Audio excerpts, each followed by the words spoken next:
Hi, good morning guys. Nandito ako sa bahay ni Edwin Katbagan.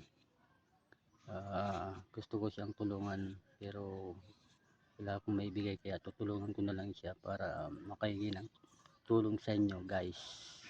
Kasi ito ay may karamdaman. Ito gumagawa na lang ng kawayan para may pambili siya ng pagkain or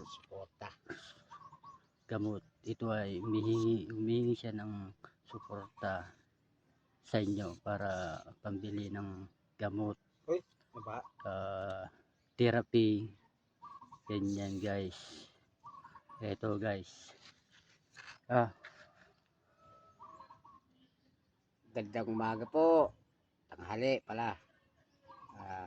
Sensya na po na medyo hindi po ako makaano pa ng masyado kasi sa karamdaman kung nagkaroon ako ng natubuhan ako.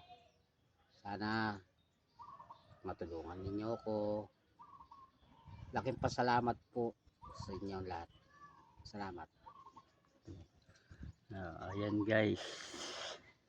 Nasabi na niya yung gusto niya para sa inyo kasi medyo wala siyang pagkikitaan dito.